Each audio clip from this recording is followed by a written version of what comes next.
The crystal chandeliers glimmered like frozen tears above the grand dining hall of the Blackwell estate. Cameras flashed, laughter echoed, and violins played softly in the background.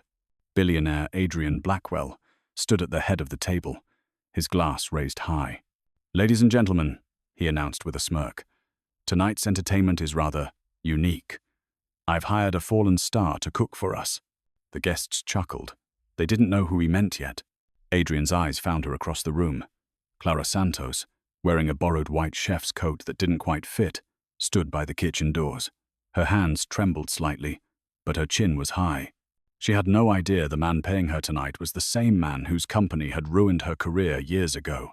Adrian continued, his tone dripping with sarcasm. "Once, Miss Santos was the pride of Le Cordon Bleu. Now, she's here, cooking for those who actually made it. Let's see if she still remembers how to turn on a stove." Laughter rippled through the hall. Clara froze. Every muscle in her body screamed to walk out. But her mother's face flashed in her mind. Frail, tired, hooked up to oxygen in a hospital room that smelled of bleach and wilted flowers. Clara swallowed the lump in her throat and forced a polite smile. "Dinner will be ready shortly, sir." Adrian clinked his glass. "That's the spirit," he said mockingly. "And don't burn anything. This china costs more than your education." The laughter stung like salt in an open wound. She turned away, retreating into the kitchen. The heavy door swung shut behind her, cutting off the noise. Inside, the air was hot, thick with the scent of truffle oil and charred herbs. She pressed her palms to the counter and took a deep breath. "You can do this, Clara," she whispered. "You've cooked for critics tougher than this." Through the small round window in the door, she saw Adrian laughing with his guests, his tailored suit catching the light. There was a sharpness in his smile, the kind that came from power without empathy. He wasn't just rich, he was untouchable. The sous chef, a young man named Nate, leaned over. "Hey, don't let him get to you. They're all the same." Clara managed a weak smile. "He's paying me triple my rate for one night. I can take a little ego." "Triple?" Nate frowned. "That's weird. Nobody pays that unless they've got an angle." Clara didn't answer. She didn't have time to think about motives. The guests expected perfection, and perfection was the only language she had left. She tied her apron tighter, turned on the stove, and began to cook. The rhythm steadied her chop, stir, taste. It was the only thing that ever did. Out in the hall, Adrian raised an eyebrow as the first scents drifted through roasted garlic, thyme, butter sizzling on the pan. He turned to his friend, a venture capitalist with a glass of whiskey in hand. "Watch this," Adrian said. "She'll crumble before dessert." But she didn't. Inside the kitchen, Clara's fear began to fade, replaced by something sharper resolve. Every slice of her knife, every turn of the spoon, was defiance. She wasn't cooking for his approval. She was cooking for survival, for her mother, for the girl she used to be before life took everything away. When she plated the first dish seared scallops with a citrus beurre blanc, she stared at it for a long moment. It looked beautiful. It looked like hope. She took a deep breath, wiped her hands on her apron, and whispered, "Let's see if money can taste humility." Then she pushed open the kitchen door and stepped out into the glittering room. And that was the moment Adrian Blackwell's smirk began to falter. Rain was coming down in sheets that night, washing the city in streaks of silver. In a tiny apartment above a noisy bodega in Queens, Clara Santos sat at a wobbly kitchen table, surrounded by unpaid bills and the faint hum of her mother's oxygen machine. The smell of damp plaster mixed with the faint aroma of soup she couldn't afford to ruin. Her mother, Lucia, called softly from the couch. "You should sleep, Mihija. You work too hard." Clara smiled weakly. "I'm fine, Mom. Just trying to figure out how to pay the clinic this week." Lucia's voice cracked. "I wish you didn't have to give up your dream because of me." "Don't," Clara whispered. "You're the reason I had one in the first place. The dream." Just the thought of it made her chest ache. 3 years ago, she was the youngest chef at a Michelin-starred restaurant in Manhattan, a rising star, praised for her creativity and soul in every dish.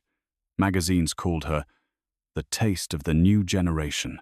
But success had a price she didn't see coming. It started with one night an investor dinner for Blackwell Estates. She remembered it like a scar. Everything had gone perfectly until the next morning, when the headlines exploded. Food poisoning scandal at luxury event chef under investigation. She was accused of negligence. The restaurant fired her. Her license was suspended. The investors' company, led by Adrian Blackwell, publicly condemned her. She begged for a chance to explain that the seafood supplier had been switched without her approval. No one listened. Within a week, her name was ruined. Doors slammed shut. Calls went unanswered. The media painted her as a careless upstart who couldn't handle pressure. Her savings vanished in legal fees. The lawyers quit when she couldn't pay. Clara went from five-star kitchens to greasy diners, from interviews with food critics to washing dishes in the back of a rundown cafe. Every night, she came home to her mother, smiling through the exhaustion, pretending everything was fine. But deep down, bitterness grew like mold in her chest. "You were born to create beauty," her culinary instructor once told her. "The kitchen is your cathedral." Now it felt like a prison. One night, after a double shift at a catering company, she sat on the subway staring at her reflection in the dark window. Her hair was tied back with a rubber band. Her uniform smelled of onions and bleach. A man in a suit sitting across from her scrolled through his phone, watching a news clip of Adrian Blackwell's latest resort opening. He was smiling, shaking hands, surrounded by applause. She turned away, her stomach tight. The man who destroyed her career had built his empire even higher, and she was invisible. The next morning, she received a call from an unknown number. The voice on the other end was polite, professional, distant. "Miss Santos, we're hosting a private event at the Blackwell estate. Your name came recommended for short-term catering. It pays $3,000 for the night." Her hand froze around the phone. "Blackwell estate?" she repeated quietly. "Yes, ma'am. Are you available this Friday?" $3,000. That was more than a month's rent. More than enough to cover her mother's treatment for another week. Her pulse raced. Pride clawed at her chest, but desperation drowned it out. "Yes," she said finally. "I'll be there." After the call, she sat on the edge of her bed for a long time, her heart hammering. She didn't notice the rain starting again outside, or the way her mother whispered a prayer from the other room. Because somewhere deep inside, Clara felt something shift. This wasn't just a job. It was a confrontation she hadn't asked for, but maybe, just maybe, needed. And far across the city, Adrian Blackwell smiled as his assistant confirmed the booking. "Perfect," he said. "Let's see how the prodigy cooks under pressure." The Blackwell estate didn't just look expensive, it breathed wealth. The marble driveway stretched like a private runway, and the mansion's tall glass facade shimmered against the night sky. Chauffeurs in black suits opened car doors for women in diamonds and men in tailored tuxedos. Laughter spilled across the courtyard like champagne. Inside, the ballroom was a masterpiece of excess. Gold accents gleamed on the high ceilings, and crystal chandeliers hung like constellations. Waiters moved like a synchronized ballet silver trays, white gloves, polished smiles. Every detail was designed to impress, to whisper one thing: power lives here. Clara arrived through the back entrance. Her shoes, scuffed and practical, squeaked on the marble floor. She felt small under the fluorescent lights of the service corridor. The catering crew was already bustling, chefs shouting orders, steam hissing from pans, the clang of metal echoing in rhythm. A tall man with a clipboard approached her. "You're Santos, right? You'll be prepping for the head chef, but Mr. Blackwell wants to approve the final dishes personally." Her heart stuttered. "Mr. Blackwell? He's attending?" "Attending?" the man snorted. "He's hosting, and word is, he's watching the kitchen tonight." Clara's pulse spiked. She didn't expect him to be there. She thought she'd cook quietly, get paid, and disappear. But now, the name that haunted her career had a face waiting just a few doors away. She took a breath, pulling her hair into a tight bun. "It's just one night," she told herself. "Do the job. Stay invisible." From the ballroom came the sound of applause as Adrian made his entrance. His presence carried through the air like static before a storm. The staff whispered how he'd made his first million by 23, how he never smiled unless he meant to hurt someone. When Clara finally caught sight of him through the open kitchen door, it was like seeing a ghost from a life that no longer belonged to her. He looked effortless tall, commanding, in a midnight blue suit that fit like a secret. He laughed with investors, that same cool, perfect laugh she remembered from television interviews. "Mr. Blackwell wants something memorable," said the head chef, a gruff man named Roland. "We'll start with the amuse, bouche scallop ceviche with mango foam. Santos, your plating." Her hands steadied automatically. Knife, spoon, precision movements she hadn't forgotten. The kitchen lights reflected in the thin film of sauce as she worked, her focus razor sharp. The noise of chatter faded into nothing. Roland leaned over her shoulder, surprised. "You've got good hands." "Used to," Clara murmured. "Used to?" He frowned, then his eyes widened. "Wait, you're that Santos?" Clara froze. "Please, don't." But it was too late. His tone shifted from curiosity to discomfort. "You're lucky Blackwell didn't blacklist you from the entire industry." She bit back the words burning in her throat. "Maybe he did." Out in the ballroom, Adrian's assistant approached him with a quiet word. "Sir, the new temp chef is Clara Santos." Adrian's smile didn't falter, but his eyes glinted. Well, well, the universe does love irony. He turned, gazing toward the glass partition that separated the kitchen from the guests.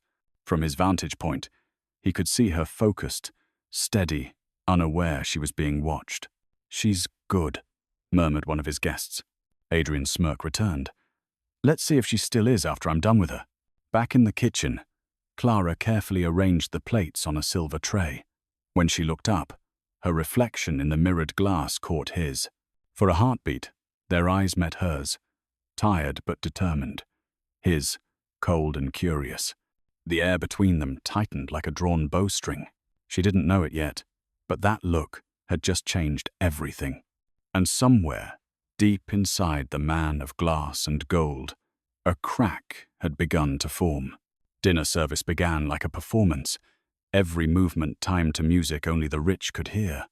Waiters glided between tables carrying plates that looked more like art than food. Conversation hummed under chandeliers. At the head of the long table sat Adrian Blackwell, the man everyone else orbited like planets around a Sunday. He was half listening to a hedge fund magnate's story about yachts when his gaze drifted toward the open kitchen window. There she was again, Clara Santos, her face half lit by the stove's blue flame.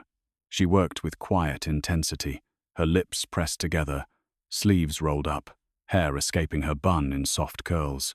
She didn't look broken. She looked focused, controlled, and that bothered him. Adrian leaned back in his chair. "You see her?"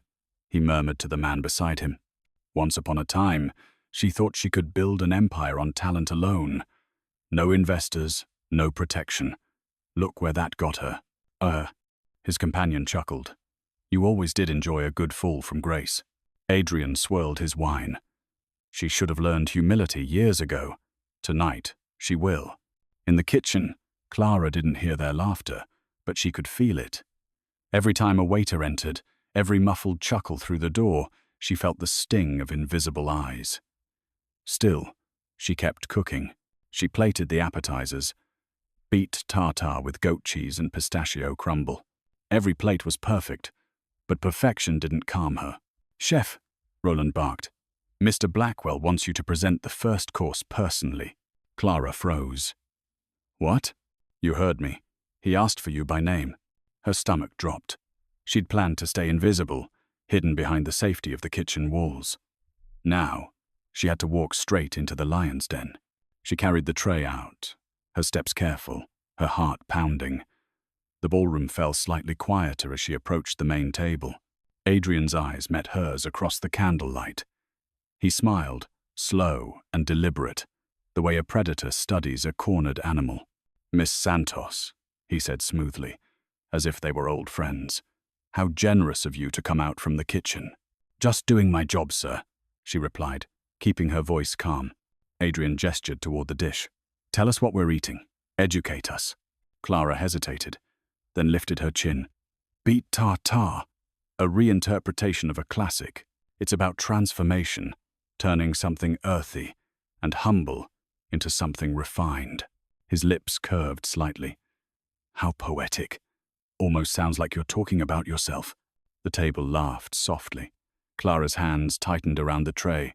For a second, she wanted to throw the plate right at his perfect face. But instead, she smiled. Maybe I am. A brief silence followed.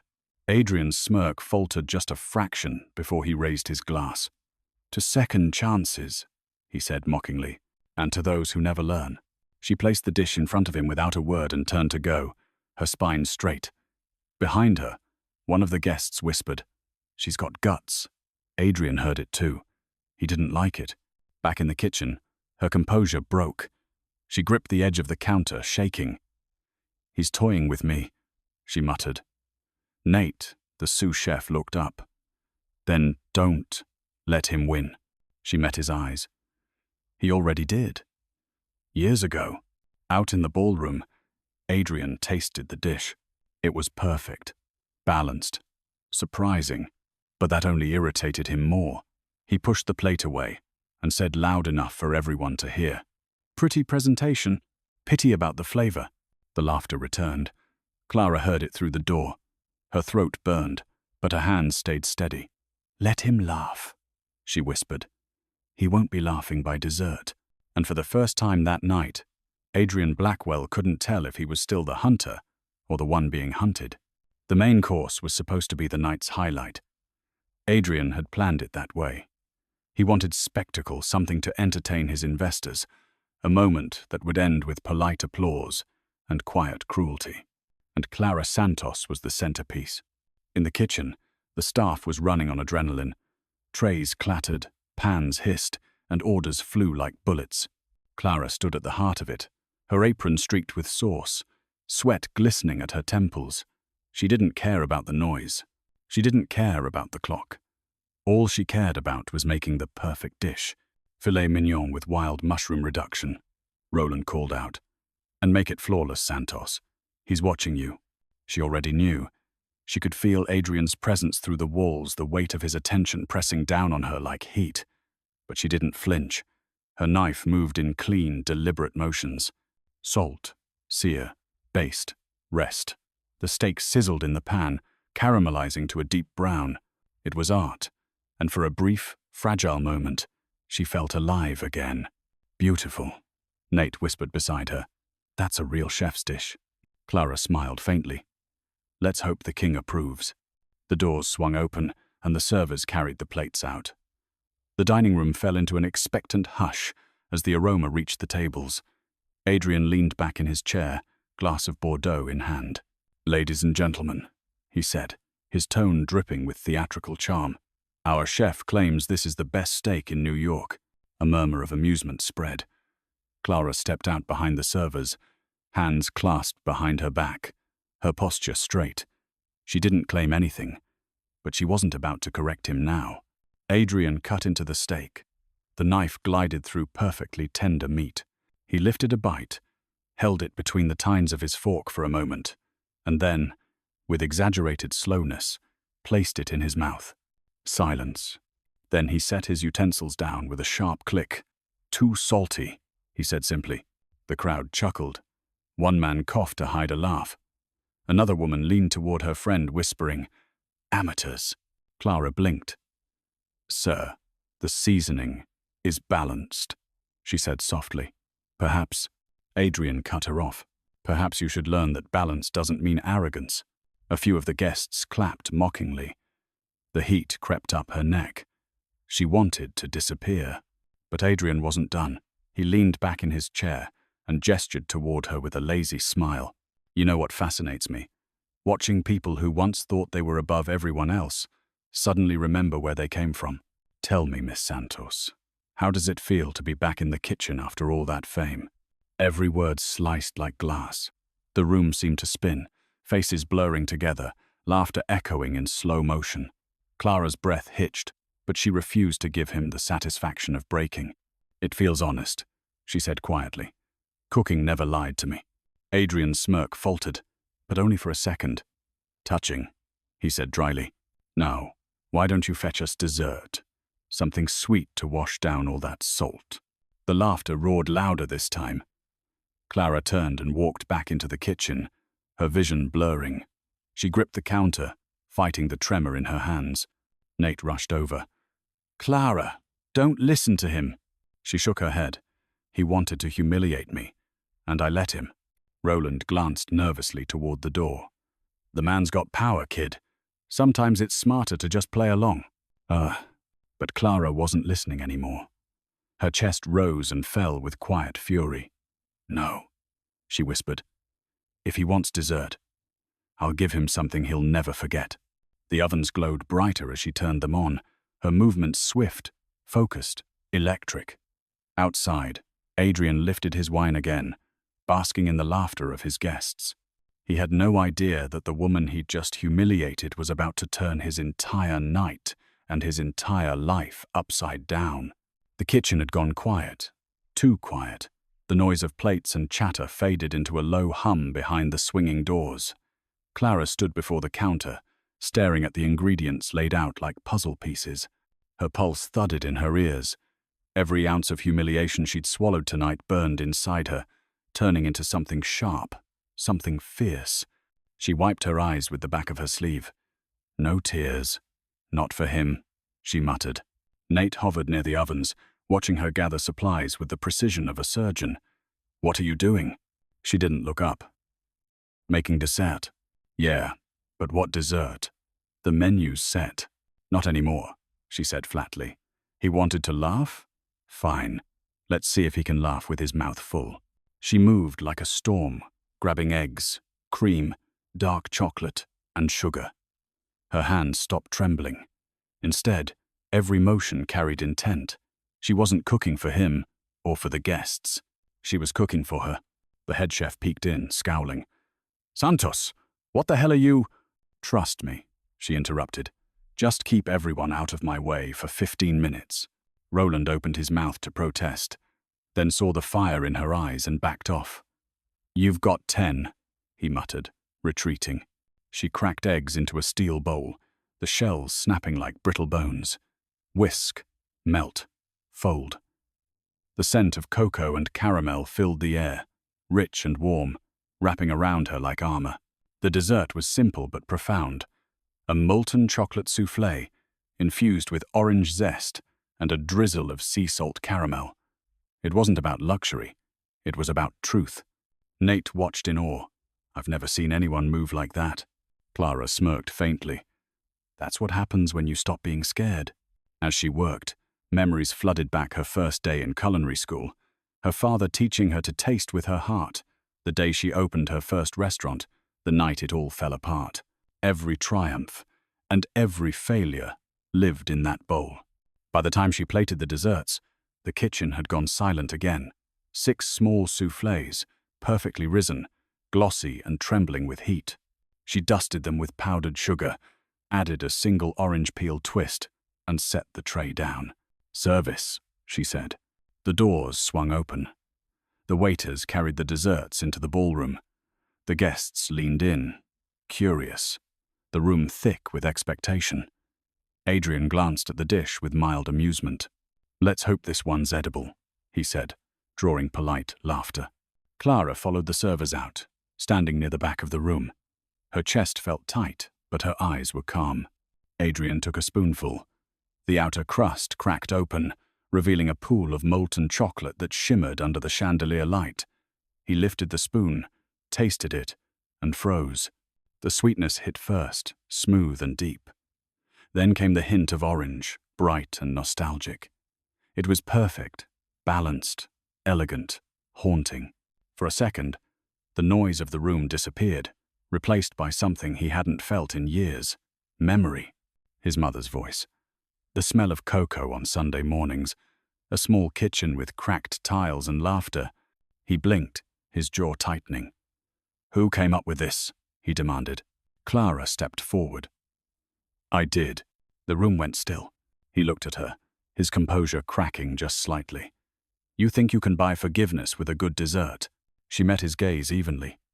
No, but you can't destroy me with a bad review either. A murmur ran through the room. Some of the guests smiled behind their hands. Adrian's nostrils flared, but he didn't respond. He just set the spoon down, eyes locked on hers, expression unreadable. And as the laughter shifted, no longer mocking but uncertain, Clara turned and walked back toward the kitchen, her head held high. Behind her, Adrian took another bite. This time, he didn't speak. For the first time that night, the man who had everything couldn't find a single word. The ballroom buzzed with a strange new tension. Moments ago, it had been filled with laughter and arrogance, a playground for the powerful. Now, silence lingered between courses like smoke. The guests didn't quite know what to make of what had just happened. Adrian Blackwell sat perfectly still, the silver spoon resting against the rim of his dessert plate. He could feel every eye flick toward him, waiting for a reaction. For the first time in years, he didn't have one. The taste still lingered on his tongue. Dark chocolate, orange, salt, warmth. It wasn't just food, it was memory, and that unsettled him more than he cared to admit. Across the room, a woman laughed softly and said, "That was extraordinary." Her husband nodded. "It's been years since I've had something that genuine." Adrian caught their words. His jaw flexed, but he stayed silent. Clara stood near the doorway, half hidden behind the drapes. Her chest rose and fell with slow, controlled breaths. She could feel the shift in the air, the applause that didn't come from politeness, but from something real. For the first time that night, the laughter wasn't at her expense. Nate nudged her from behind. "You did it," he whispered. "You actually did it." She shook her head. "No, I just cooked." From the table, Adrian's voice cut through the chatter. "Miss Santos." Every conversation died instantly. Clara froze but stepped forward, her heels echoing softly against the marble. Adrian's eyes met hers, cold but complicated. "That dessert," he said slowly. "Where did you learn that recipe?" Her brow furrowed. "It's my own creation. Why?" He leaned back in his chair, studying her face. No reason. But his fingers were drumming lightly against the table, an old habit that only surfaced when he was rattled. And right now, he was rattled. He looked around the table and forced a smile. "Well, congratulations, Miss Santos. You've managed to surprise me. Not an easy thing to do." Clara nodded politely. "Thank you, sir." He tilted his head, voice low but cutting. "Of course, even a broken clock is right twice a day." A few guests laughed nervously. The insult hung in the air, but it felt forced, hollow. Clara didn't flinch. "Maybe," she said, meeting his eyes. "But even a clock like that still keeps time better than a man who can't tell the difference between pride and cruelty." The laughter stopped completely. Someone gasped. Adrian's expression froze for half a second before twisting into something unreadable. "You should be careful," he said quietly. "There's a fine line between bravery and stupidity. And there's a finer one between power and insecurity," she replied. He stared at her, unblinking. For the first time, Clara saw the flicker of something human behind his polished mask. It was gone a second later, replaced by a smile that didn't reach his eyes. "Well," he said finally, standing.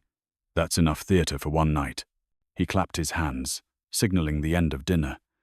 The guests began to murmur again, some pretending not to have witnessed the exchange, others whispering behind napkins. Adrian left the table, his footsteps measured, his expression perfectly calm. But inside, his thoughts were anything but calm. That taste her dessert had torn open a door he thought he'd sealed years ago. His mother's laugh, the smell of cocoa and orange zest, it wasn't coincidence. It couldn't be. He paused near the entrance to his study, his reflection caught in the glass. "Who taught her that?" he muttered under his breath. Back in the kitchen, Clara leaned against the counter, exhausted but unbroken. Nate grinned. "You just talked back to Adrian Blackwell in front of half the city." She smiled faintly. "Yeah, I guess I did. Are you scared?" She looked toward the dining hall, where Adrian had disappeared. Not anymore. But deep inside, she didn't know that the man she'd just defied was about to start digging, and what he found would change both of their lives forever. The mansion was quiet now, emptied of laughter and champagne clinking. Midnight had melted into the walls. Only a few servants remained, clearing away the remnants of Adrian Blackwell's grand dinner party. The man himself sat alone in his study, a glass of whiskey untouched on the desk before him. He should have been satisfied. The night had gone exactly as planned, or so he told himself. The guests were impressed, the contract sealed, the investors happy. Yet that moment at dinner, the look in Clara Santos's eyes, the defiance in her voice kept replaying in his mind like a broken record. He picked up the silver spoon still lying beside the dessert plate he'd brought with him. The faint scent of orange and chocolate lingered. He tasted it again, slow, deliberate. It wasn't just flavor. It was familiar. Adrian frowned, tapping the spoon against the edge of the plate. How the hell does she know this? The door creaked open. His assistant Miles stepped in carefully. "Sir, the guests have all left. Should I have the staff close up the kitchen?" "No," Adrian said without looking up. "Leave it open. I want to speak to the temp chef." Miles hesitated. "Miss Santos?" "Yes, that one." He leaned back in his chair, running a hand through his hair. "And bring me her file. Everything the agency has on her." "Oh." While Miles hurried out, Adrian turned toward the massive portrait hanging on the wall, a woman in her 30s, smiling softly, holding a wooden spoon in her hand. His mother. She had died when he was 16, but he remembered her voice like a melody that never faded. Cooking is how you love people who stopped believing they deserve it. He clenched his jaw.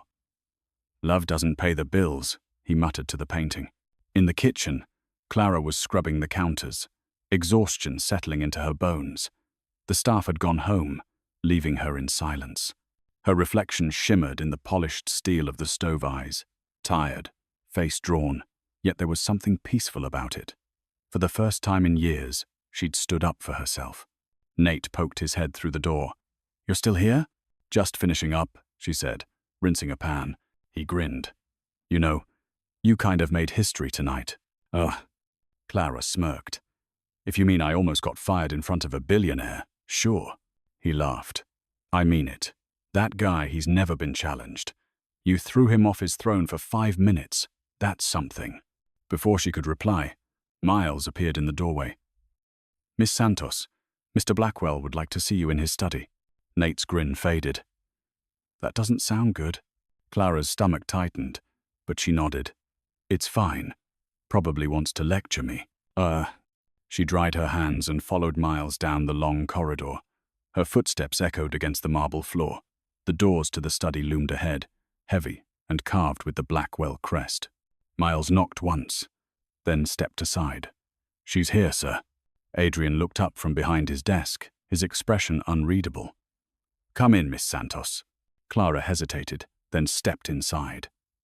The fire in the hearth cast gold light across the room, dancing over the leather books and the portrait behind him. She felt small but refused to show it. He gestured to the chair opposite him. "Sit." She didn't move. "If this is about the dessert, I already apologized if—" He cut her off. "Where did you learn that recipe?" She frowned. "I told you. It's my own creation." He leaned forward, his tone sharper. "The orange zest, the salt, the sugar ratio. That recipe isn't yours." Clara's brow furrowed. "Excuse me?" He reached into his drawer and pulled out an old, worn notebook. The pages were yellowed, edges torn. He flipped it open and turned it toward her. There it was, the same dessert, handwritten in looping cursive. "This," Adrian said quietly, "was my mother's." Clara stared at the page, then looked up at him, confused. "I've never seen that before." "Then explain how you made it exactly the same." Her heart pounded. "I can't." He studied her face, searching for deceit. But what he found instead was something that made his pulse quicken. Not lies, but honesty. And for the first time in his adult life, Adrian Blackwell didn't know if he was interrogating an enemy or staring at the beginning of something he couldn't control. For a long moment, neither of them spoke. The fire crackled softly. throwing shadows across the study's oak-paneled walls. Clara sat rigid in the chair across from Adrian, her fingers clenched together in her lap. He hadn't stopped staring at her, and it wasn't the cold, mocking stare from dinner.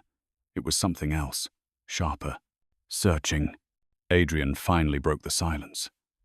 My mother used to make that exact dessert, down to the last grain of salt.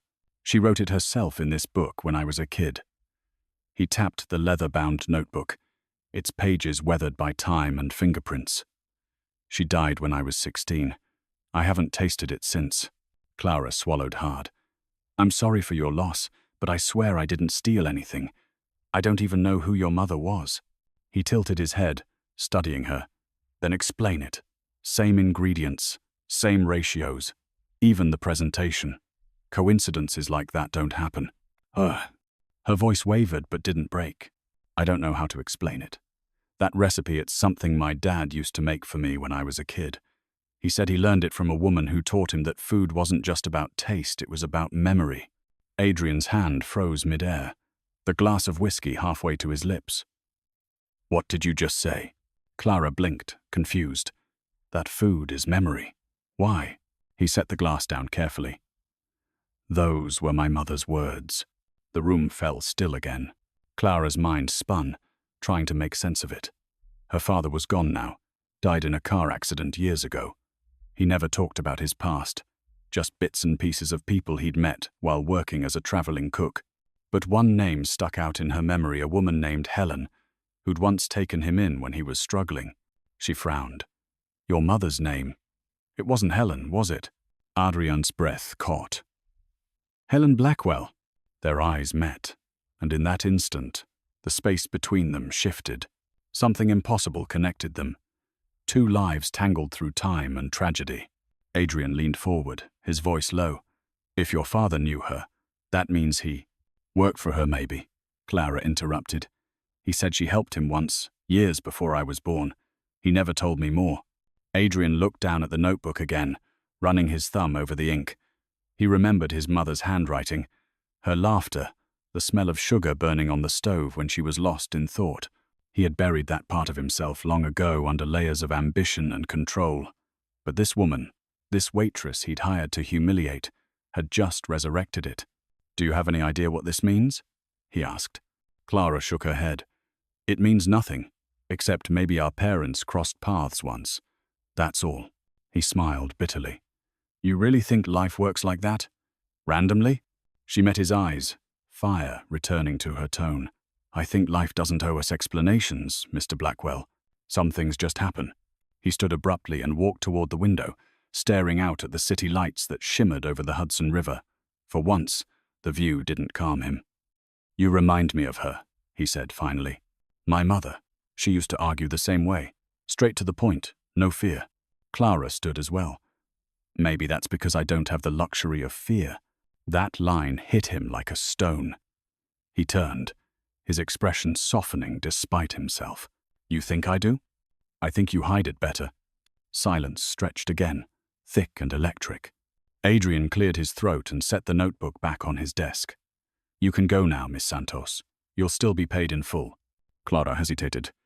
That's it? For now. His tone was neutral, but his eyes weren't. She turned toward the door, then paused. For what it's worth, your mother must have been an incredible woman. Adrian's jaw tightened. She was. Before money changed everything. Clara nodded once and left, closing the door quietly behind her. Adrian stood there long after she was gone, staring at the notebook. He opened it again, tracing the words his mother had written decades ago.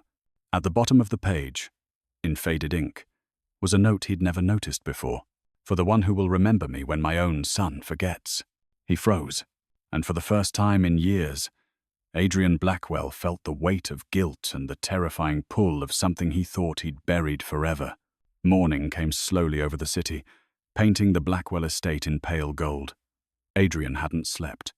The same note, those haunting words in his mother's handwriting, kept looping in his head like a curse.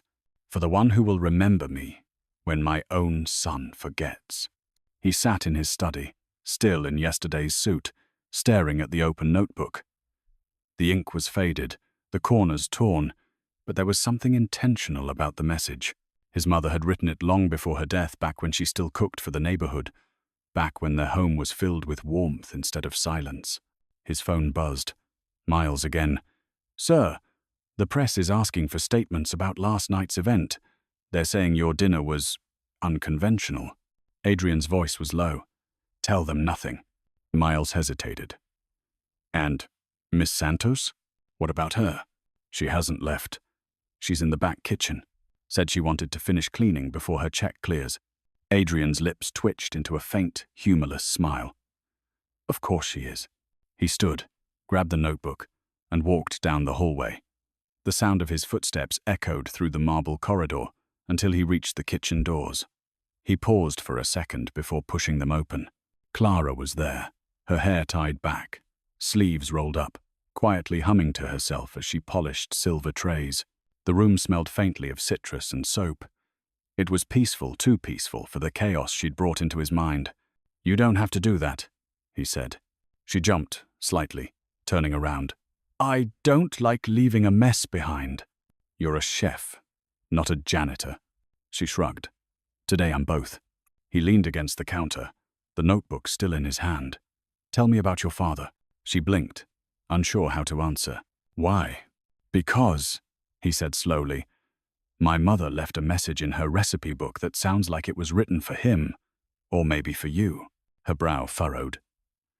"I think you're reaching, Mr. Blackwell." "I don't reach. I calculate." "Then maybe your math's off this time." That made him smirk just barely. "He taught you to cook?" "Everything I know," she said quietly. "When I was little, we used to cook with whatever we had. He'd say, 'You can't control the world, Clara, but you can make it taste better for a moment.'" Adrian's chest tightened. Those words echoed something he hadn't heard since childhood. His mother used to tell him the same thing, almost word for word. He placed the notebook on the counter and slid it toward her. "Look at this." Clara hesitated, then flipped it open. The pages were full of handwritten notes, sketches, and stains from ingredients long gone. She stopped at the dessert recipe, the same one she'd made. Beneath it, in faded ink, was a small inscription. "To MS. Thank you for reminding me why I cook." Clara's throat went dry. "MS," she whispered. "My father's name was Miguel Santos." Adrian stared at her.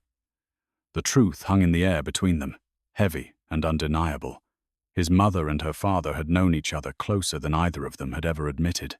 He stepped back, trying to steady his breathing. "So, your father knew my mother. He cooked with her. Maybe even—" "Don't," Clara said sharply. "Don't make it sound like something dirty. My dad wasn't like that." He raised his hands in surrender. "I didn't mean it that way, but this means something. There's a reason she left this for you." Clara closed the book gently. "Maybe it just means they both cared about food, about people. Not everything's a conspiracy, Adrian." The sound of his name on her lips startled him. No one said it like that, without fear or calculation. He exhaled slowly. "You really think this is just coincidence?" "I think life's messy," she said softly. "And maybe that's okay." For a moment, the air between them softened. The walls of pride, anger, and guilt cracked just a little. Then the door burst open. Miles stumbled in, pale and nervous. "Sir, there's a problem. The board's calling an emergency meeting. Someone leaked footage from last night. You and Miss Santos are all over it." Adrian turned sharply. "Footage?" "Yes, sir. The whole dinner. The argument. The dessert. Everything. It's online. And it's already trending." Clara's heart sank. Adrian's face hardened into steel. For the first time, they weren't enemies or strangers. They were two people standing on the edge of the same storm. The morning news hit like a lightning strike. Every major outlet had the same headline splashed across their screens. "Billionaire. Adrian Blackwell humiliates. Waitress, but gets served instead." Clips of the dinner scene looped endlessly, the smug laughter, the cutting insults, Clara's quiet defiance, and finally, the dessert that silenced an entire room. By sunrise, the internet had already picked sides. Hashtags trended.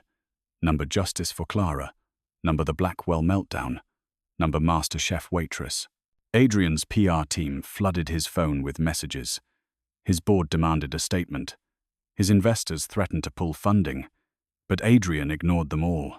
He sat in his office, staring at his phone, watching the video for the 5th time. Every frame of it was a mirror.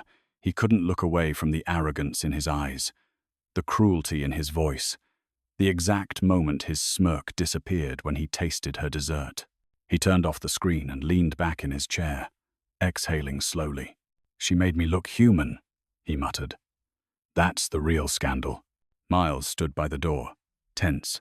"Sir, the board wants you in the conference room in 15 minutes. Adrian's gaze flicked up. "Let them wait. With respect, they won't." The company's stock dropped 9% overnight. Adrian gave a faint, bitter laugh. 9% for telling the truth with a fork. Impressive. Downstairs, Clara sat in the employee lounge, clutching a paper cup of coffee that had gone cold hours ago. She hadn't slept either. The internet explosion was the last thing she expected. She hadn't even realized someone had filmed the dinner. The comments were overwhelming, strangers calling her brave, networks begging for interviews, talent scouts asking if she wanted her own cooking show. It was surreal, but behind all the noise was the one question she couldn't shake. What would he do now? Nate rushed in, waving his phone. "You're viral. Clara, this is insane. You've got millions of people defending you." She frowned. "That's not good." "Not good?" "You stood up to one of the richest men in the country, and everyone saw it." "That's exactly why it's not good," she said quietly. "Men like him don't lose. Not publicly." Before Nate could answer, a security guard appeared. "Miss Santos, Mr. Blackwell wants to see you." Again, her pulse quickened. "Now," he nodded. "Right now." She followed the guard up the elevator to the top floor. When the doors opened, the tension hit her like a wall. Adrian's board of directors filled the glass conference room, grey suits, expensive watches, cold stares. Adrian stood at the head of the table, looking perfectly calm, though his knuckles were white on the chair he gripped. "Miss Santos," he said smoothly as she entered. "Have a seat." She didn't move. "If this is another performance, I'm leaving." He gestured to the chair. "It's not. Sit." Reluctantly, she sat across from him. The room went silent except for the hum of the city outside. One of the older board members cleared his throat. "Mr. Blackwell, this situation has made the company vulnerable. We need immediate damage control." Adrian didn't look away from Clara. "I know." Another director spoke up. "Then fire her. Issue a public apology, donate to charity, and move on." Clara's heart thudded painfully. She shouldn't have cared what he said, but she did. Adrian straightened. "No, she stays." The room erupted in murmurs. "Excuse me?" He turned to the board. "The company didn't lose money because of her. It lost money because of me, because I turned a dinner into a circus." One woman frowned. "You're taking responsibility?" He smirked slightly. "Don't sound so surprised." He turned back to Clara. "You wanted honesty, right? Here it is. I humiliated you for entertainment, and you turned it into art. You earned more respect in one night than I have in years." Clara blinked, caught off guard. "I didn't do it to hurt you." "I know," he said quietly. "That's why it worked." The board stared in disbelief. Adrian picked up his phone, scrolling through messages. "Cancel my public statement. I'll handle this myself." As Clara stood to leave, Adrian's voice stopped her. "Miss Santos." She turned. He hesitated, then said softly, "Don't go too far. This story isn't finished yet." And for the first time, she wasn't sure if that was a promise or a warning. By afternoon, the Blackwell Tower felt like a pressure cooker about to explode. Cameras lined the street outside, reporters shouting questions into microphones, hungry for a quote, a photo, anything. Headlines kept multiplying. Waitress outsmarts billionaire. Adrian Blackwell's dinner disaster. Power versus passion. The viral clash. Inside, Adrian stood by the massive glass window of his office, looking down at the chaos below. His reflection stared back, polished, untouchable, but hollow.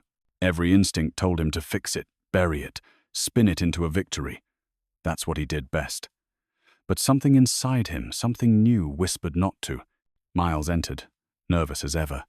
"Sir, we've got a crisis team drafting a press release. We'll frame it as an experimental event gone misunderstood."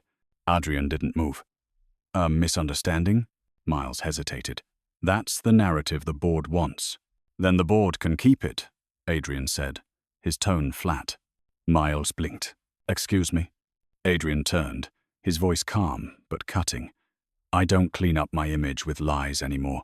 Not this time." Miles opened his mouth to argue, then thought better of it. "So what do I tell the press?" Adrian looked out the window again. "Tell them I'm busy finding the truth." Downstairs, Clara sat in the staff lounge, scrolling through her phone. Every notification was louder than the last job offers, sponsorships, talk shows. Her face was everywhere now, frozen mid-sentence, mid-glare, mid-victory. But fame didn't feel like victory. It felt like exposure. Her mother had seen the video too. The voicemail had come that morning, trembling and proud. "Mija, you look so strong. Your father would be proud." That one line had made her cry. She'd spent years being invisible, and now the world suddenly saw her. But not the real her, just a symbol. Nate rushed in, grinning ear to ear. "You won't believe this. People are boycotting Blackwell hotels. Like thousands of cancellations overnight." Clara's stomach dropped. "That's not good, Nate. People will lose jobs." He frowned. "You're worried about them? After what he did to you?" "Two wrongs don't make anything right," she said quietly. The elevator chimed behind them. When the doors opened, Adrian stepped out. The room fell silent. He wasn't flanked by security or PR, just him. And for once, he looked less like a billionaire and more like a man who hadn't slept. He walked up to her slowly. "We need to talk." Clara crossed her arms. "You mean damage control?" He shook his head. "No, I mean talk." They ended up in a small conference room, the city lights glittering beyond the glass. Neither spoke for a long time. Finally, Adrian said, "Do you believe in redemption?" Clara frowned. "That depends. Are you asking for yours?" His lips twitched. "I'm asking if it's real." She met his gaze. "Redemption isn't something you buy, Mr. Blackwell. You earn it, usually by doing the opposite of what put you in hell in the first place." He chuckled softly, bitterly. "You make it sound easy." "It's not, but it's possible." Adrian's expression shifted, almost pained. "I built everything in my life on control. Deals, reputation, numbers. They were simple. Then you showed up and made me taste something I can't explain." "Guilt?" she asked. "Memory," he said quietly. "Of a person I forgot I wanted to be." For a second, the room felt too small for both of them. The hum of the city below seemed far away. Clara finally spoke. "You don't have to prove anything to me, Adrian. I just want you to stop hurting people because you can." He nodded slowly. "Maybe I'm already learning how." He took out his phone and placed it on the table, showing her a document. "I'm stepping down as CEO temporarily. Miles can run operations. I need to fix what I broke." Clara blinked, caught between disbelief and respect. "You're serious?" "Completely," he said. "And I could use your help." Her laugh was soft but disbelieving. "You want me to help you fix your company?" He smiled faintly. "No, I want you to help me fix myself." Before she could answer, flashes erupted outside the paparazzi had found them through the glass walls. Reporters shouted from the sidewalk below. Adrian stood, shoulders straight. "Looks like the world's still watching." Clara glanced at him, calm but firm. "Then let's give them something worth watching." And for the first time, they stepped out into the storm together, not as enemies, but as two people finally willing to change. The following morning, the world was louder than ever. News vans still camped outside the Blackwell Tower, and every TV channel replayed the same clip.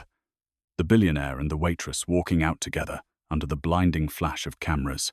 Some called it redemption, others called it a PR stunt.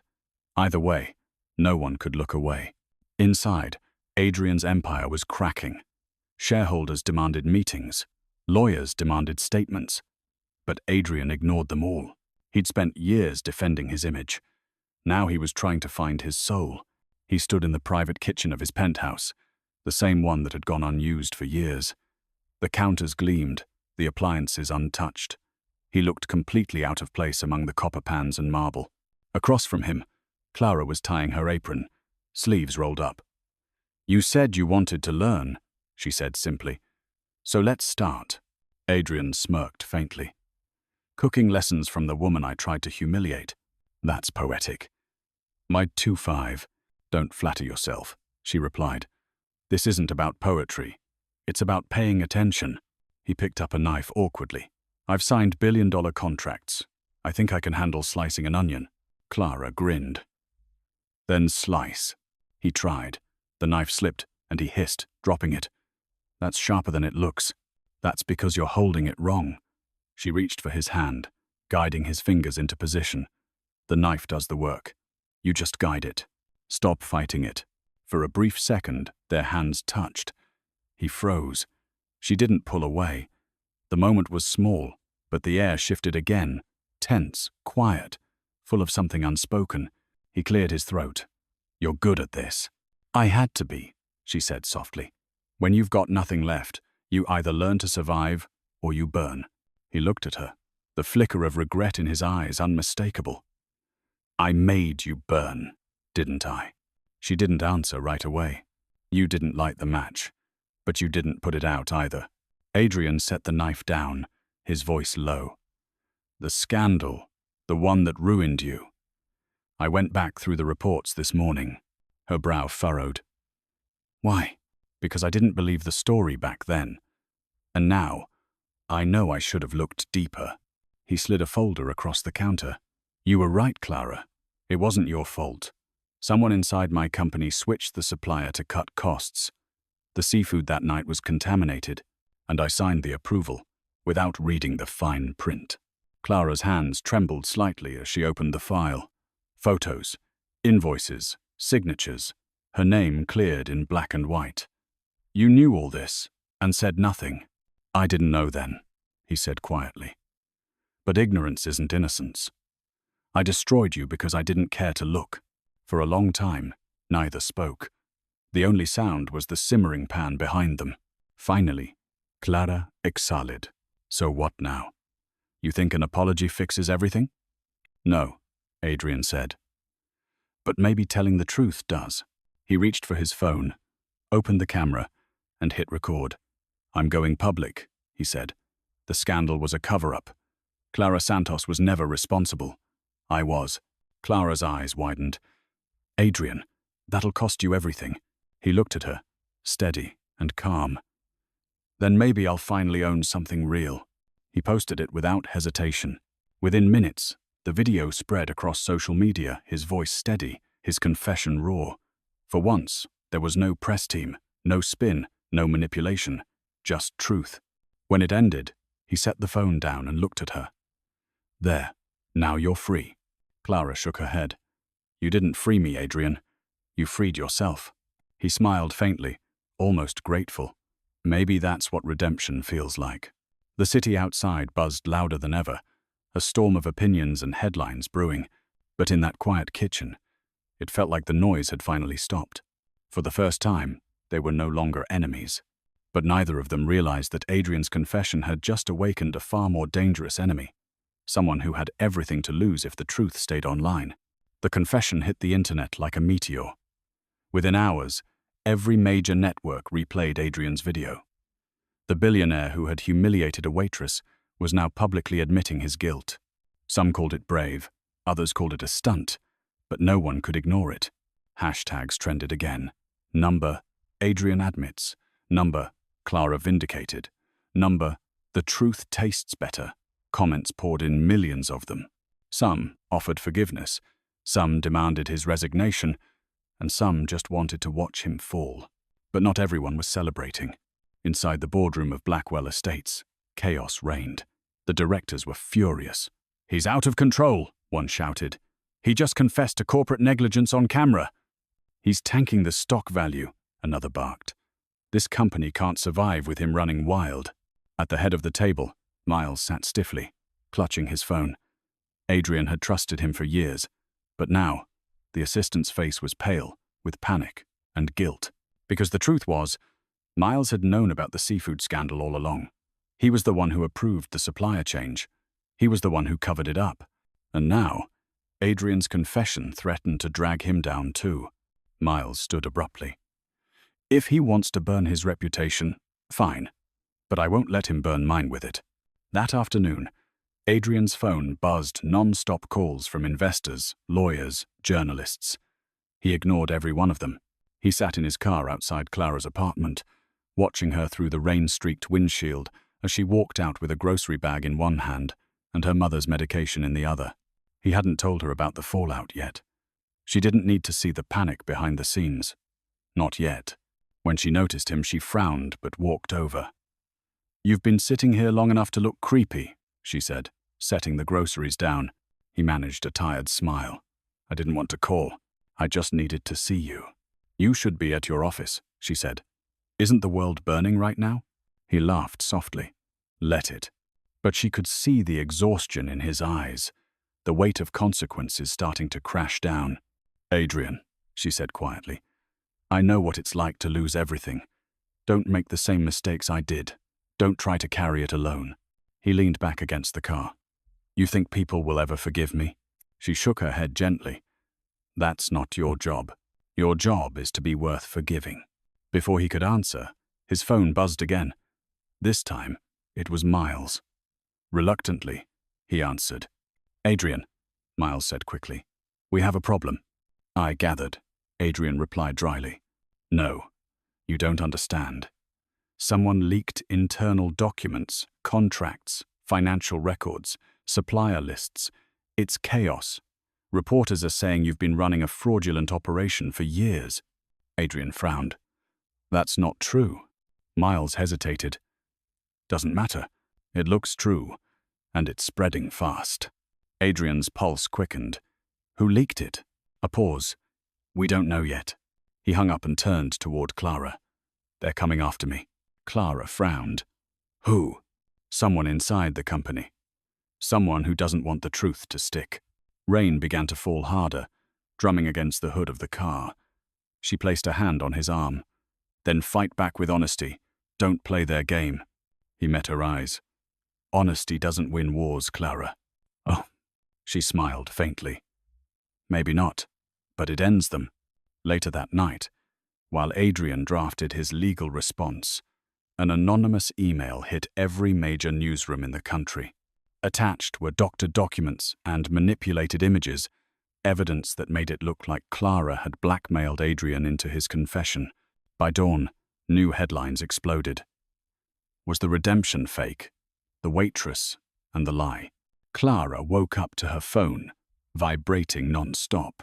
Her face was everywhere again, but this time, not as a hero, as a fraud. And somewhere in the dark corner of a private office, Miles sat alone, staring at his computer screen. The forged documents were still open on his desk. He exhaled shakily and muttered, "Sorry, boss, but I'm not going down for you." And just like that, the truth Adrian had fought for began to twist into a new lie, one that could destroy them both. By the next morning, Clara's world had flipped upside down again. Just when she thought the truth had set her free, another lie had chained her tighter.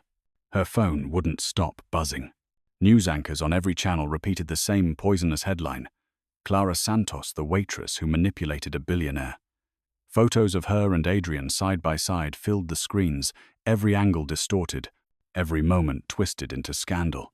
In her tiny apartment, her mother watched the coverage with trembling hands. "They're saying awful things, Clara," she whispered. "You didn't do this." Clara sat on the edge of the bed, numb. "I know." "Then fight back." Her voice cracked. "How, Mom? Against people who can buy the truth?" Meanwhile, across the city, Adrian stormed through the glass doors of his headquarters. Cameras swarmed him, reporters shouting questions. "Did she blackmail you? Was the confession staged? Are you protecting her?" He ignored them all. eyes locked on one target: Miles. When he burst into the conference room, the board was already there, every face turned toward him like vultures waiting for a corpse to twitch. Miles stood near the end of the table, pale but composed, clutching a stack of papers. "Adrian," one of the directors began, "this has gone too far. The leaks, the rumors, it's untenable. You need to step down permanently." Adrian's voice was steady but cold. "Who leaked the documents?" Miles glanced up, feigning surprise. "We're still investigating." "Don't lie to me," Adrian snapped. "You think I don't recognize your fingerprints on this mess?" Miles flinched. "I did what I had to do. You were dragging the company into ruin." "By telling the truth?" Adrian shot back. "By confessing to a crime on camera?" Miles yelled. "You think redemption plays well with investors? You think people want a repentant billionaire? They want confidence. They want control. And you lost both." Adrian's jaw tightened. "You framed her." Miles didn't deny it. "I saved the company." The room went dead silent. Adrian stepped closer. "You forged evidence to destroy a woman who did nothing wrong." Miles's expression hardened. "She made you weak, Adrian. The man I worked for never would have risked everything for a waitress with a sob story." That hit harder than a punch. For a brief moment, Adrian saw his old self reflected in Miles, the ruthless version of him who believed kindness was a liability. He turned to the board. "You want a statement? Here it is. Miles Sanders is the one who signed off on the contaminated supplier years ago. He forged the new leaks to save himself. He's fired effective immediately." The board erupted. Miles went pale. "You can't prove that." Adrian smiled grimly. "Already did. I found the original emails, and your signatures on every one of them." Security entered seconds later. Miles stumbled as they escorted him out, shouting, "You'll go down with me, Blackwell. You think this fixes anything?" Adrian didn't answer. He just watched him go. When the room cleared, he pulled out his phone and called Clara. She didn't answer. He tried again, straight to voicemail. He left a message. "Clara, listen to me. They're lying about you, but I'm fixing it. Please don't disappear."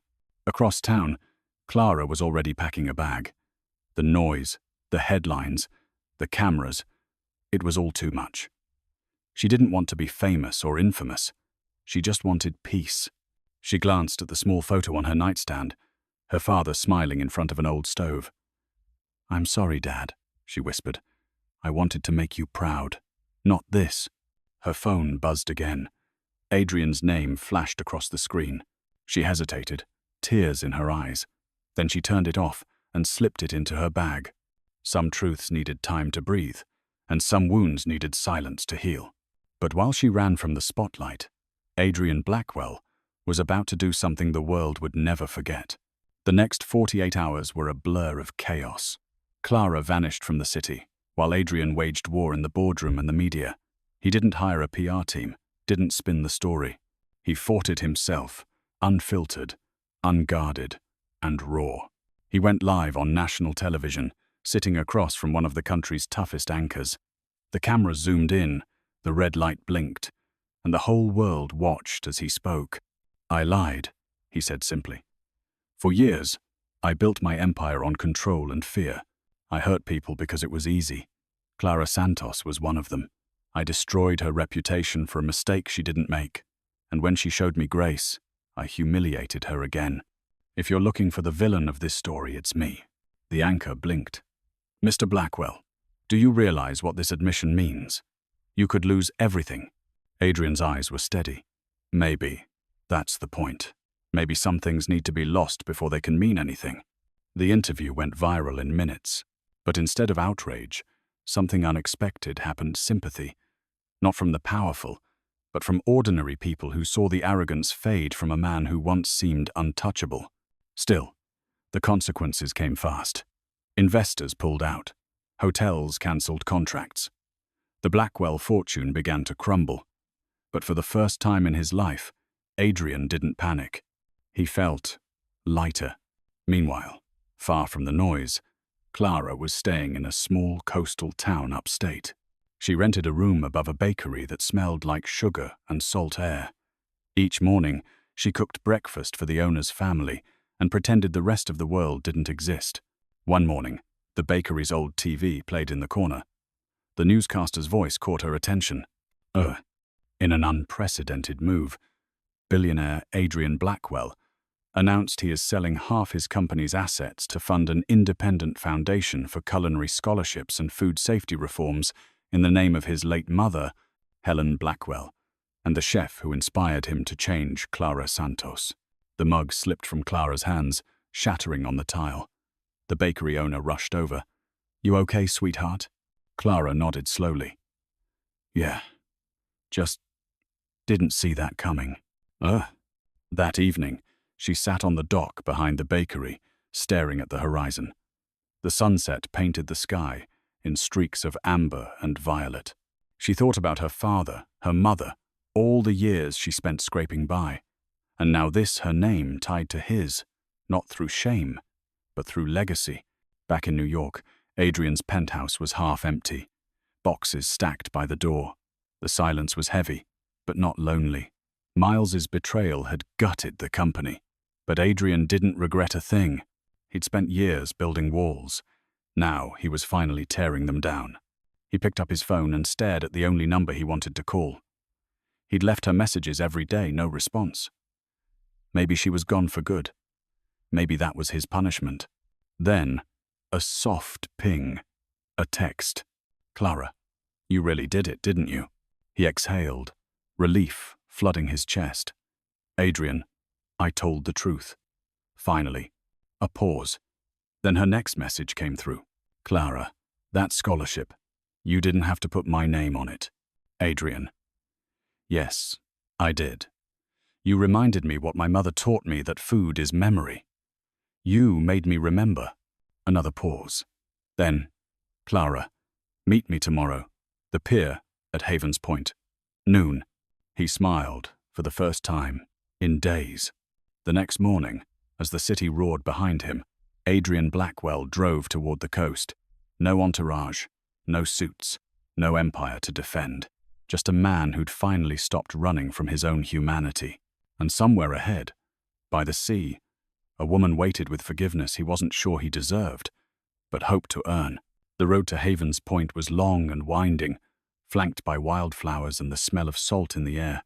Adrian drove with the windows down, the wind tugging at his hair, his phone silent for the first time in years.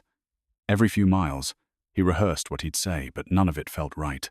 "I'm sorry" seemed too small for what he'd done.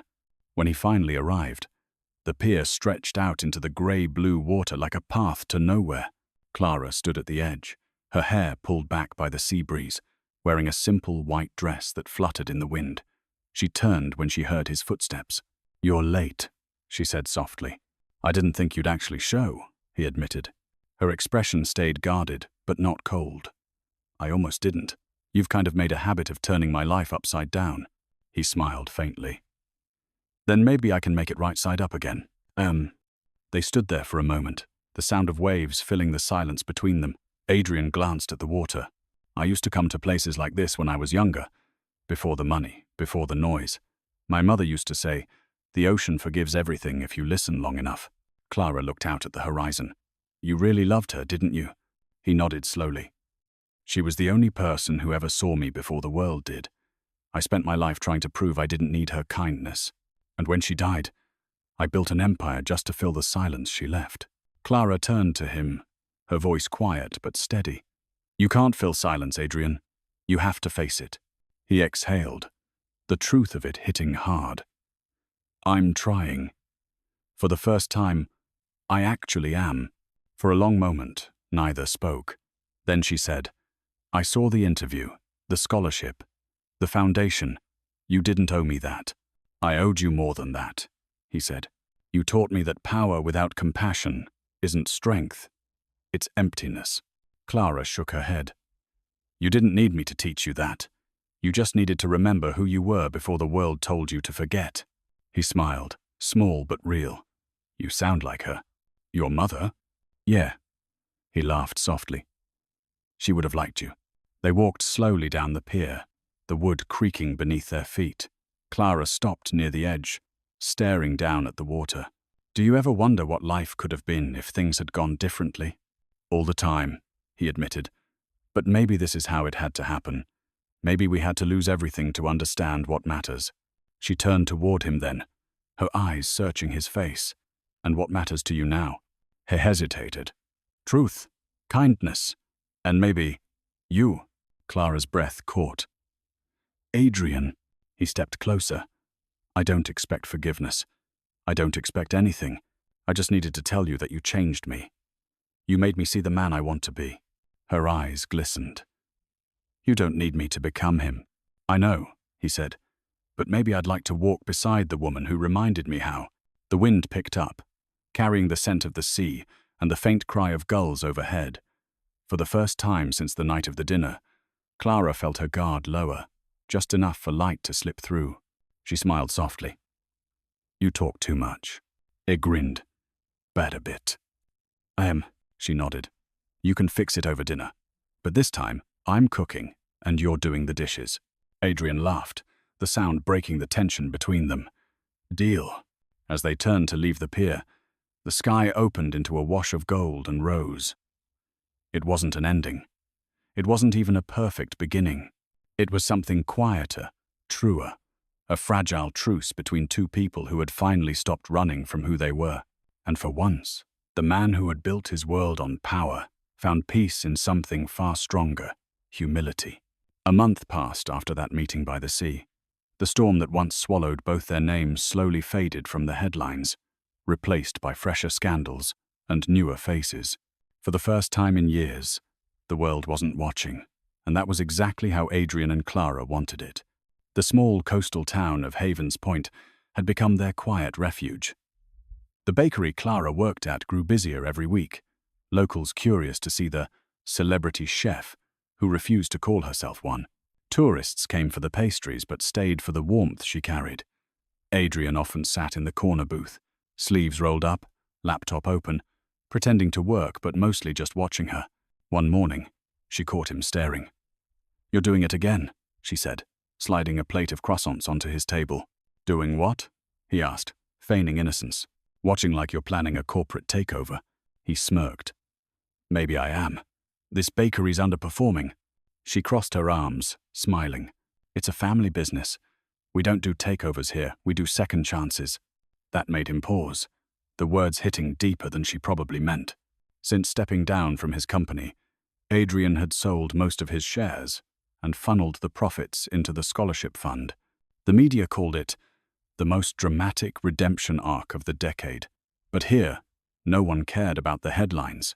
People knew him simply as Adrian, the quiet man who fixed broken ovens and carried flour sacks without being asked.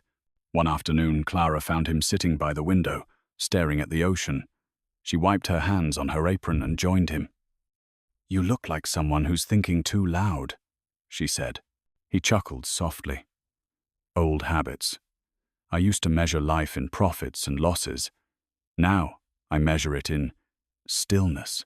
And it's harder than I thought," he admitted. "Stillness makes you face yourself." Clara leaned back in her chair. "You're not the same man who walked into that restaurant months ago." "I hope not," he said quietly. "That man was rich but starving." She tilted her head. "Starving for what?" He met her gaze.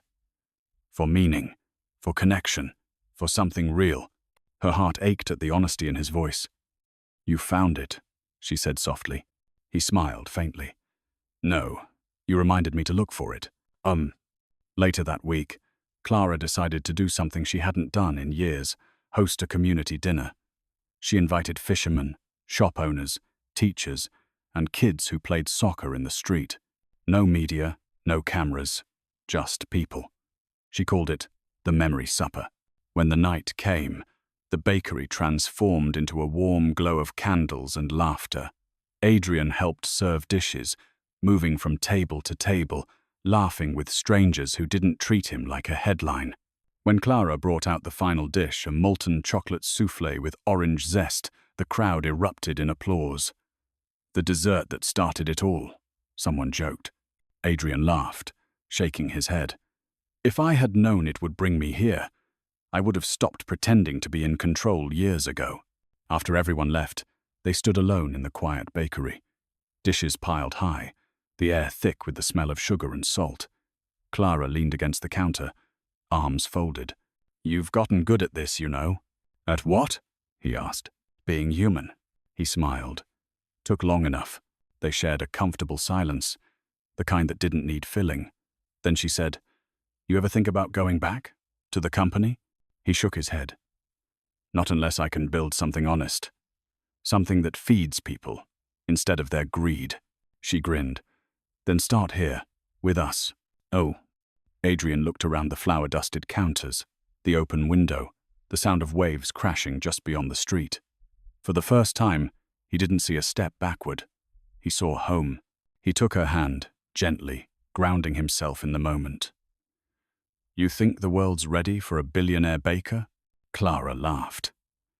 "Only if he knows how to wash the dishes." He squeezed her hand. "Deal." Ugh.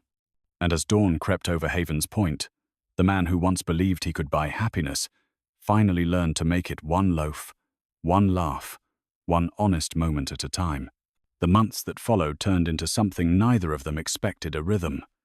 Mornings began with the hiss of espresso machines and the smell of baking bread. Afternoons drifted by in the hum of customers, laughter, and the sound of rain tapping on the bakery's old windows. For the first time in years, Clara didn't wake up dreading the day. And Adrian, well, Adrian finally stopped checking the stock market before breakfast. Word spread slowly about the little coastal bakery that used to belong to an infamous billionaire and a disgraced chef. But this time, the story wasn't about scandal. It was about heart. People traveled for hours to try the menu Clara designed, recipes inspired by memories, not fame. She called it the honest table. Adrian handled deliveries, cleaned tables, and learned how to make the perfect cappuccino. The townspeople loved to tease him. The billionaire barista, they called him, but he didn't mind. He'd never laughed so much in his life.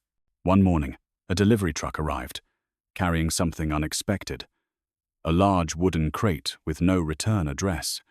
Clara opened it and gasped. Inside was a vintage sign, hand-carved and painted in soft gold letters. Helen's Kitchen. She touched the lettering gently. "Your mother's name," she whispered. Adrian stepped closer, eyes soft. "Who sent it?" "There's no note," she said. "Maybe someone who remembers her." He smiled faintly. "Then it belongs here." They hung the sign above the bakery door that afternoon. The whole town showed up to see it, clapping and cheering as the last screw went in. The gold shimmered in the sunset, and for a moment, Adrian could almost feel his mother there, her laughter in the wind, her warmth in the air. Later that evening, as the crowd thinned and the bakery lights dimmed, Clara and Adrian sat outside on the bench near the door, watching the last pink streaks fade into the horizon. "You ever think she's proud of you?" Clara asked quietly. He looked up at the sign, his voice soft. "I hope so. She used to say success means nothing if it doesn't feed someone else. I forgot that for a long time." Clara smiled. "You remembered just in time." He turned to her. "What about you? You ever think about going back to the city, opening your own restaurant again?" She shook her head. "Not anymore. I spent years chasing recognition, but it never filled me. Here, I cook for people who actually taste the food." Adrian grinned. "And you don't miss the drama?" "Not even a little," she said, laughing. The door opened behind them. Mrs. Vargas, the elderly woman who owned the flower shop next door. She handed Clara a small bouquet of lavender. "For luck," she said. Then, turning to Adrian, she added, "And for peace. You've both earned some." After she left, Clara twirled one stem between her fingers. "Peace," she repeated. "Feels strange to actually have it." Adrian nodded. "It's not strange. It's just new." They sat in silence again, the comfortable kind that felt like home. The night air carried the faint sound of waves breaking against the rocks, and somewhere in the distance, a child's laughter echoed through the streets. Clara rested her head against his shoulder. "You know," she said softly, "you don't need to prove anything to anyone anymore." He smiled. "Neither do you." He reached into his pocket and pulled out a small, folded piece of paper, the same recipe page from his mother's old notebook. She wrote this for someone named M.S., your father. I think she wanted it to find its way back to you. Clara unfolded it carefully, eyes misting. She thanked him for reminding her why she cooked. Guess it runs in the family. Adrian looked at her, the glow from the bakery window reflecting in her eyes. You did the same for me. She met his gaze, smiling softly. Then I guess we're even. The sign above them swayed gently in the sea breeze, catching the light from the street lamps. Helen's kitchen. It gleamed like a promise, a story that had finally found its ending. And in that quiet seaside town, under a name that once meant loss, two people learned that redemption wasn't about going back. It was about beginning again. The 1-year anniversary of Helen's kitchen came quietly, wrapped in the smell of warm bread and the laughter of regulars who'd become family. The bakery-turned-restaurant now glowed each evening with soft lights and clinking glasses. The place had grown, not from money or marketing, but from love, the kind of slow, steady growth that came from honest hands and humble hearts. Clara stood behind the counter, wiping flour off her apron, her hair tied back in a messy knot. She watched the crowd, locals chatting, tourists smiling, kids licking frosting off their fingers. It was noisy, imperfect, alive, everything she'd once thought she'd lost. Adrian walked in from the back, carrying a tray of coffee cups. We're out of the house blend again, he said. Clara smiled. That's because you keep giving it away to customers who look sad. He grinned. You taught me that a good meal can fix more than hunger. She laughed. Yeah, but you're supposed to charge them. He shrugged. Old habits, die hard. Outside, the sky turned orange, the sun melting into the horizon. The town's small jazz band began playing on the pier nearby, their notes floating through the open windows. The air felt like celebration. Ready? Adrian asked. Clara nodded. Let's do this. They stepped outside to where a small stage had been set up. A banner hung above it. Helen's Kitchen, 1 year of second chances. The townspeople clapped as Clara took the microphone. Thank you, she began, voice steady but full of emotion. When this place opened, I didn't think anyone would show up. I'd spent years believing I'd failed at cooking, at life. But what I learned is that failure doesn't mean the story's over. It just means you're about to write a better chapter. The crowd cheered. Adrian watched her, his chest tightening with pride. Clara smiled, continuing. This place isn't just mine. It belongs to every person who's ever been told they weren't enough. It belongs to people who lost everything and still found a way to stand up again. Applause filled the air. Clara turned to Adrian. And it belongs to the man who reminded me that power without kindness is nothing. He blinked, caught off guard. She motioned for him to join her. He stepped up, awkward, but smiling. I used to think I built my empire alone, Adrian said, his voice carrying across the crowd. But the truth is, I was building walls. This place, this woman taught me to build bridges instead. The crowd erupted again. Somewhere in the middle of it all, Adrian caught Clara's hand, his thumb brushing across her knuckles. You saved me, he said quietly. She shook her head. No, Adrian, you saved yourself. I just handed you the spoon. Laughter rippled through the audience. The moment was light, but it carried the weight of everything they'd been through, pain, redemption, love, born from ruin. As the night went on, the crowd thinned. The music faded. The stars came out, mirrored in the dark water beyond the pier. Clara and Adrian stood outside the bakery, the glow from the sign above them, casting gold across their faces. He looked at her. Do you ever think about what would have happened if I hadn't hired you that night? She smiled softly. You mean the night you planned to humiliate me? He winced. Yeah, that one. She laughed. Then you'd still be miserable, and I'd still be waiting for my chance. Guess life has a strange sense of humor. It took a deep breath. Clara, she put a finger to his lips. Don't say it. You don't have to. I already know. They stood there for a long time, the world quiet around them. The sea whispered against the shore, the scent of bread still warm in the air. Finally, Adrian said softly, you were right about one thing. Which one? She teased. That dessert really did change everything. She smiled, eyes glistening. Then let's make sure we never stop cooking. He laughed, pulling her into a gentle embrace. And under the golden glow of Helen's kitchen, where their story had once begun in bitterness and pride, they found their ending not perfect, but peaceful and undeniably theirs. Because sometimes, the sweetest victory isn't revenge. It's redemption served warm, shared between two hearts that finally learned to forgive. So that's it, our story finally comes to a close. And if you're still here, my friend, watching all the way to this moment, maybe something in it touched you too. Maybe it reminded you, like it did me, that we all break, we all fall, but we can always rebuild stronger, softer, and more real than before. Adrian's journey wasn't just about money or power.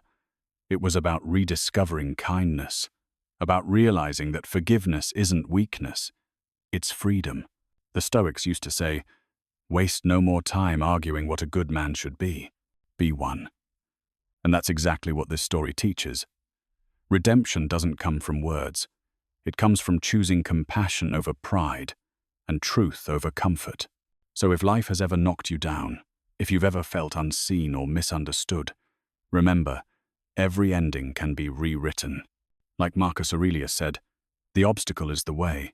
What hurts you now might be the very thing that heals you later. If this story moved you, even a little, hit that like button, share it with someone who needs a reminder that change is possible, and subscribe for more stories that feed not just the heart but the soul.